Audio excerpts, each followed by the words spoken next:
तो हेलो दोस्तों, तो कैसे हैं आप सभी। आज हम लेके आ गए हैं आपके लिए काइजू नंबर 8 का एक और न्यू एपिसोड। तो चलिए शुरू करते हैं। अब तक हमने देखा फुरुहाशी और इचिकावा पर काइजू नंबर 9 हमला कर देता है। तब काफका उन्हें बचाने वहां आ जाता है और हम देखते हैं वो काइजू नंबर 9 को बहुत बुरी तरह से मारता है, पर डिफेंस फोर्स की वजह से वो काइजू नंबर 9 को पूरी तरह से खत्म नहीं कर पाता। और तब वाइस कैप्टन शुशिरो काफका पर हमला कर देते हैं। और आगे तब यहाँ हम देखते हैं शुशिरो अपने सूट की 92 पर पावर को अनलीश कर लेता है। तब काफका सोचता है आखिरकार अब मैं क्या करूं, मैं अपने मुक्कों को वाइस कैप्टन शुशिरो के ऊपर इस्तेमाल नहीं कर सकता।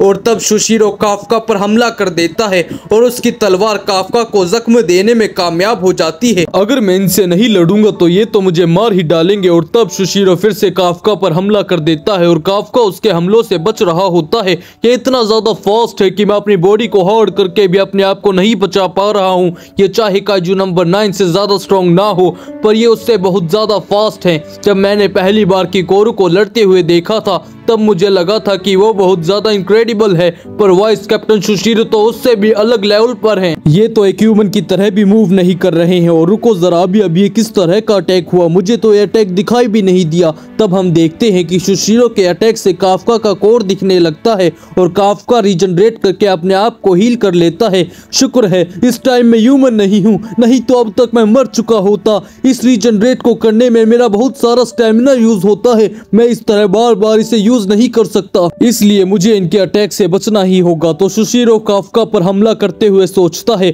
आखिरकार यहाँ पर चल क्या रहा है, मैं इस टाइम बहुत ज्यादा सीरियसली फाइट कर रहा हूँ और फिर भी ये मेरे अटैक से बच रहा है। ये पक्का कम से कम 42 8.0 पर तो जरूर होगा, जिस वजह से हम इसे दाई काइजू कह सकते हैं। पर आखिरकार मुझे इस लड़ाई से अजीब सी फीलिंग क्यों आ रही है और इससे कोई फर्क नहीं पड़ता। और तब हम देखते हैं शुशिरो अपने सूट की पावर को इकट्ठा करने लगता है और काफका पर हमला कर देता है और काफका उसके हमले से बच जाता है। ये तो वही इनविजिबल स्लैशेस हैं और ये क्या, इन्होंने तो डबल अटैक करके मेरी एक टांग भी काट दी है। पर रुको जरा, ये तो मेरे करीब आकर मुझ पर एक और अटैक करने वाले हैं। और तब हम देखते हैं शुशिरो काफका के कोर पर हमला कर देता है, पर काफका अपनी बॉडी को ट्रांसफॉर्म करके उसकी तलवार को पकड़ लेता है। ये तो बहुत करीबी मामला था, मैंने जितना सोचा था ये तो उससे भी ताकतवर है। पर शुक्र है मुझे ये आइडिया हो गया था कि ये मेरे कोर पर ही अटैक करेंगे, क्योंकि उन्होंने उसे एक बार देख लिया था। और तब काफका अपनी पावर को इकट्ठा करके शुशिरो के ब्लेड पर एक जोरदार मुक्का मारता है, जिससे शुशिरो दूर जाकर गिरता है और काफका वहां से गायब हो जाता है। तो शुशिरो काफका के वहां से भाग जाने के बारे में सबको इन्फॉर्म कर देता है। तब काफका कहता है माफ करना, लगता है मैंने तुम्हें काफी परेशान कर दिया, तुम मेरे बारे में चिंता कर रही होगी। आखिर मैं तुम्हारे बारे में चिंता क्यों करने लगी, मेरे पास और भी बहुत ज्यादा काम है। तभी काफका नीचे गिरने लगता है, पर किकोरू उसे संभाल लेती है। माफ करना, मैंने उस काइजू को भागने दिया जिसने तुम्हें चोट पहुंचाई थी, उसकी फिक्र मत करो, मैं उसे खुद अपने हाथों से मारूंगी। रुको, अब आखिरकार तुम कहाँ जा रहे हो। इचिकावा और फुरुहाशी बहुत ज्यादा इंजर्ड थे तो मुझे उन्हें देखने जाना चाहिए। लेकिन तभी किकोरू उसे पकड़ लेती है। वैसे अगर तुम वहां पर चले भी गए तो क्या कर लोगे, पर तुम चिंता मत करो, डिफेंस फोर्स के पास रीजनरेशन की टेक्निक है तो इसलिए वो उन्हें कुछ नहीं होने देंगे। पर यहाँ पर तुम्हें खुद के बारे में चिंता करनी चाहिए। तुम्हें सिर्फ बाकी ऑफिसर्स ने ही नहीं देखा, बल्कि तुम्हें तो वाइस कैप्टन शुशिरो ने देख लिया है। तुम्हें पता है ना वो कितने खतरनाक हैं और वो किसी न किसी दिन तुम तक पहुंचने का रास्ता जरूर ढूंढ लेंगे। तब हम यहाँ देखते हैं शुशिरो बहुत ज्यादा शांत बैठा होता है। तब मीना कहती है तुम्हें इस तरह उदास देखना तो बहुत ज्यादा रेयर बात है, मुझे तो इस चीज की फोटो खींच लेनी चाहिए ताकि मैं इसे याद रख सकूं। तो बताओ क्या काइजू नंबर 8 बहुत ज्यादा स्ट्रॉन्ग था? मेरे हिसाब से वो एक दाई काइजू है, तो इसका मतलब पिछले 5 सालों में वो पहला ऐसा काइजू है। काइजू नंबर 8 ने पिछले कुछ महीनों में किसी को भी कोई नुकसान नहीं पहुंचाया है। ऐसा लगता है वो बिना किसी वजह के किसी पर अटैक नहीं करता है। मुझे यही सेम फीलिंग उससे लड़ते हुए आ रही थी, पर आखिरकार काइजू नंबर 8 ने मुझ पर हमला क्यों नहीं किया। वो उस टाइम जिस तरह मूव कर रहा था उस टाइम ऐसा लग रहा था जैसे कि वो एक काइजू नहीं बल्कि एक ह्यूमन हो। तुम जाकर थोड़ा आराम करो और मैं इस चीज को संभालती हूँ, वो चाहे जिस मर्जी टाइप का काइजू हो, पर हमारी जॉब उसे न्यूट्रलाइज करना है। तो शुशिरो इस बात के लिए मान जाता है। तब रियो उन दोनों को कांटेक्ट करता है और कहता है मुझे अभी अभी एक चीज पता चली है, जिस काइजू ने फुरुहाशी और इचिकावा पर हमला किया था वो वही ह्यूमनॉइड काइजू था जिसने एग्जाम साइट पर हमला किया था, और जब उन दोनों को वो मिला था तब वो एक ह्यूमन फॉर्म में था। जिसे सुनकर वाइस कैप्टन और कैप्टन दोनों शॉक हो जाते हैं। तब यहाँ हम देखते हैं काइजू नंबर 9 जख्मी हालात में कहीं जा रहा होता है और तभी एक पर्सन उसे रास्ते में हटने के लिए कहता है। तब काइजू नंबर 9 उस पर हमला करने लगता है, पर वो अपनी पावर्स को यूज नहीं कर पा रहा होता, और तब हम देखते हैं वो उस ह्यूमन को खा लेता है और उसकी बॉडी को अपना बना लेता है। तब यहाँ न्यूज में सब लोगों को काइजू नंबर 9 के बारे में बता दिया जाता है। तब काइजू नंबर 9 कहता है, अब मुझे ये सोचना होगा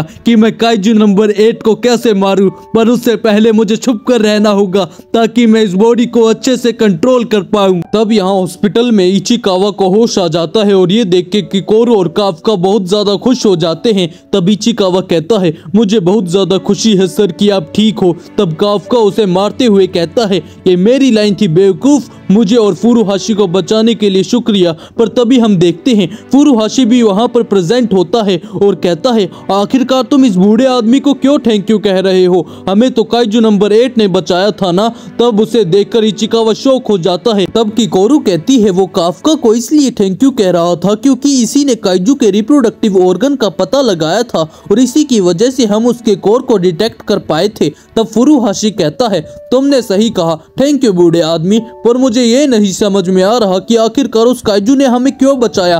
पर मानना पड़ेगा वो काइजू सच में स्ट्रॉन्ग था, उसने इतनी तेजी से मुक्का मारा कि काइजू नंबर 9 का तो सिर ही उड़ गया। वो तो सच में बहुत कूल है, काश तुम लोगों ने भी उसे देखा होता। तब काफका ये सुनकर ब्लश करने लगता है और किकोरू उसे फेस बनाने के लिए मारने लगती है। तब हम यहाँ देखते हैं रात को सभी लोग फुरुहाशी और इचिकावा के वापस आने पर उन्हें कांग्रेचुलेशन करते हैं और तब इचिकावा कहता है, आखिरकार ये क्या है, ये हमारे पहले मिशन की सक्सेसफुल होने की पार्टी है। तुम दोनों हॉस्पिटल में थे जिस वजह से हम ये पार्टी नहीं कर सकते थे, तो चलो अब इस पार्टी को स्टार्ट किया जाए। और तब हम देखते हैं वहाँ के शेफ बहुत अच्छा खाना बना लाते हैं जिसे देखकर काफका, इचिकावा और फुरुहाशी शॉक हो जाते हैं। तब वहाँ का ओनर कहता है, ये पार्टी इजोमू सर ने दी है तो हम इसमें कोई भी कमी पेशी नहीं रख सकते। तब इजोमू कहता है, मैंने आपको कहा था कि आप थोड़ा सस्ता खाना लाइए, आप चिंता मत कीजिए, आप नॉर्मल प्राइसेस ही दे देना। तो शिशिरो कहता है, सच में ये तो बहुत अच्छी बात है। तब काफका कहता है, आखिरकार ये इजोमू है कौन। तब किकोरू कहती है, जब तुमने इसे पार्टी के लिए कहा था तब तुम्हें नहीं पता था कि ये कौन है। ये इजोमू टेक्नोलॉजीज का वारिस है जो कि इस कंट्री की सबसे बड़ी एंटी काइजू वेपन फैक्ट्री है। इसकी फैमिली तो मेरी फैमिली से भी ज्यादा रिच है।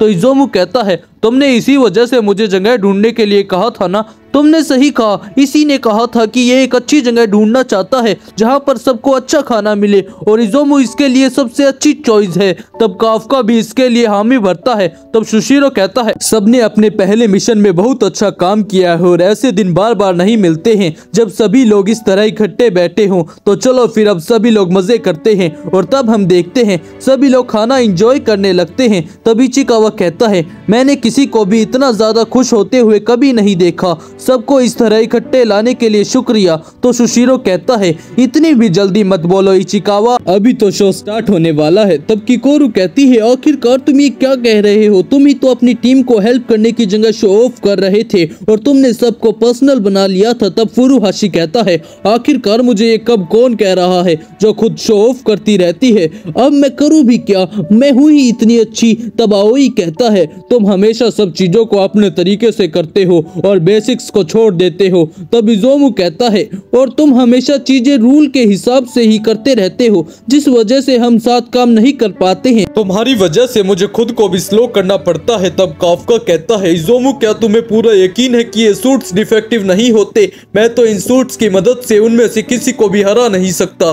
तब आओई कहता है, इसके लिए तुम्हें उसके अंदर से और पावर को निकालना होगा। तब इचिकावा देखता है बाकी सभी लोग भी ऐसे ही लड़ रहे होते हैं जिससे कि वो पागल हो रहा होता है। तो इचिकावा सोचता है, रुको जरा, ये लोग इस टाइम मिशन के बारे में बात कर रहे हैं, इनके पहले मिशन के बाद इन्हें समझ आ गया है कि ये लोग क्या नहीं कर सकते। यहाँ पर सिर्फ मैं ही नहीं हूँ जो कि ताकतवर बनना चाहता है, ये सभी लोग भी उसके लिए बहुत मेहनत कर रहे हैं। तब यहाँ काफका आर्म रेसलिंग के लिए आओई को चैलेंज करता है और हम देखते हैं बाकी सभी लोग भी आपस में लड़ने लग जाते हैं। और यहाँ वाइस कैप्टन शिशिरो ये सब कुछ मैच देखकर हंस रहे होते हैं। तब यहाँ होटल का ओनर कहता है, यंग मास्टर हम बहुत ज्यादा खुश हुए जब आपने हमें फोन किया। मुझे तो कभी नहीं लगा था कि मैं आपको कभी दोबारा देख पाऊंगा। ऐसा मत कहिए डोजिमा सर, मैं तो बस ये चाहता था कि सभी लोगों को अच्छा खाना मिले। तो फिर आपके फादर कैसे हैं? मैंने कब से उनसे बात नहीं की है और मुझे माफ कर देना कि मैंने आपको परेशान किया, पर आज का खाना सच में बहुत ज्यादा कमाल का है। तब आओई वहाँ आ जाता है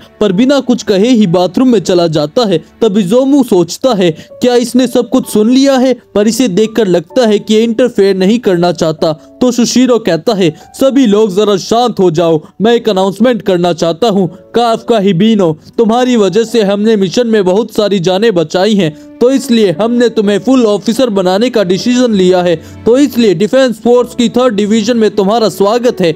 जिसे सुनकर सभी लोग बहुत ज्यादा खुश हो जाते हैं और काफका को उठा लेते हैं। तब आओई कहता है, ये तो बहुत अच्छी रात है, मैं चाहता हूँ कि अगर हो सके तो मैं इनमें से किसी को नहीं खोना चाहता हूँ। तब इज़ोमू भी इस बात पर एग्री करता है। तब अगले दिन मीना काफका को बेच देती है और कहती है, काफका हिबिनो, आज से तुम एक कैडेट नहीं रहे हो बल्कि डिफेंस फोर्स के एक ऑफिसर हो। मैं कसम खाता हूँ कि मैं लड़ाई के दौरान अपना पूरा सहयोग दूंगा। और वहाँ से जाने लगता है। ज्यादा एक्साइटेड मत होना, अभी मुझ तक पहुँचने के लिए बहुत लंबी जर्नी बाकी है। ये तो बस पहला स्टेप था। तो इसका मतलब मीना को हमारा वादा याद है। तुम बस वेट करो मीना, मैं तुम तक पहुँच कर रहूंगा। जिससे मीना खुश हो जाती है। तुमने अपने सुपीरियर को नाम से बुलाया तो इसलिए 50 पुशअप्स मारो। जिससे काफका शौक हो जाता है। काइजू नंबर 8 और 9 के बारे में डिस्कशन के लिए मुझे हेडक्वार्टर्स बुलाया गया है। तो तब तक यहाँ पर सब कुछ वाइस कैप्टन शुशिरो संभालेंगे। तो इसलिए तुम अपने पेपर वर्क के लिए उनसे बात कर सकते हो। और हाँ, शुशिरो ने ही तुम्हें फुल ऑफिसर बनाने के लिए रिकमेंड किया था क्योंकि तुमने लास्ट बैटल में बहुत अच्छा काम किया था। तो इसलिए उसकी उम्मीदों पर खड़े उतरना। तब यहाँ रात को काफका अपनी पढ़ाई कर रहा होता है। तब वो अपने रूम में जाने लगता है और देखता है ट्रेनिंग रूम की लाइटें ऑन होती हैं। और वो जैसे ही अंदर जाता है वहां पर शुशिरो को ट्रेनिंग करते हुए पाता है। क्या ये मेंटल इमेजिनरी ट्रेनिंग कर रहे हैं? पर रुको, जिस तरह ये मूव कर रहे हैं वैसे तो ये मेरे साथ लड़े थे, तो क्या इसका मतलब ये मेरे साथ लड़ी हुई बैटल को रिक्रिएट कर रहे हैं? और तब वो उन्हें ट्रेनिंग करते हुए देखकर डर जाता है। तब शुशिरो कहता है, काफका आखिरकार तुम यहाँ पर क्या कर रहे हो? मैं भी आपसे यही पूछने वाला था। मैं काइजू नंबर 8 के साथ लड़ने की प्रैक्टिस कर रहा था ताकि अगली बार जब मैं उससे मिलूं तब मैं उसे एक ही बारी में बीच में से काट सकूं। जिससे काफका डर जाता है। पर तुम्हें पता है मैंने पहली बार में ही सब कुछ बिगाड़ दिया क्योंकि मैं उसकी ताकत को एनालाइज करने में इतना बिजी हो गया था कि मैं और कुछ सोच ही नहीं पाया। मुझे तो उसका सिर ही काट देना चाहिए था। और अगर मैंने स्किल 5 की जगह स्किल 6 को यूज किया होता तो मैंने उसके कोर को रिब्स की तरह काट दिया होता। जिससे काफका और भी ज्यादा डर जाता है। कोई भी नॉर्मल ऑफिसर काइजू नंबर 8 से नहीं लड़ सकता और काइजू नंबर 9 भी उसी तरह का स्ट्रॉन्ग होगा। तो इसलिए मुझे इन दोनों को खुद ही हैंडल करना होगा। वाइस कैप्टन तो सच में बहुत ज्यादा कमाल के हैं। ये सिर्फ नॉर्मल लोगों को ही नहीं बल्कि अपने ऑफिसर्स को भी सेफ रखते हैं। मैं वादा करता हूँ कैप्टन की मैं लड़ाई में अपना बेस्ट दूंगा। तो शुशिरो से पकड़ लेता है, खुद को इतनी अहमियत भी मत दो बेवकूफ। आखिरकार तुम एक पर पावर के साथ कर ही क्या लोगे? हाँ, पर मुझे तुम्हारे एक पर पूरी उम्मीद जरूर है। तो अब मैं ऑफिस में वापस जा रहा हूँ और तुम सोने चले जाओ। तब हम यहाँ देखते हैं आसमान में बहुत सारे काइजूज उड़ रहे होते हैं और तब एक काइजू उन्हें नीचे उतरने का हुक्म देता है और इसी के साथ ये एपिसोड खत्म हो जाता है। तो दोस्तों, आपको ये एपिसोड कैसा लगा हमें कमेंट में जरूर बताना। बाकी वीडियो को लाइक कर दो, चैनल को सब्सक्राइब कर दो और कमेंट में नेक्स्ट पार्ट लिख दो।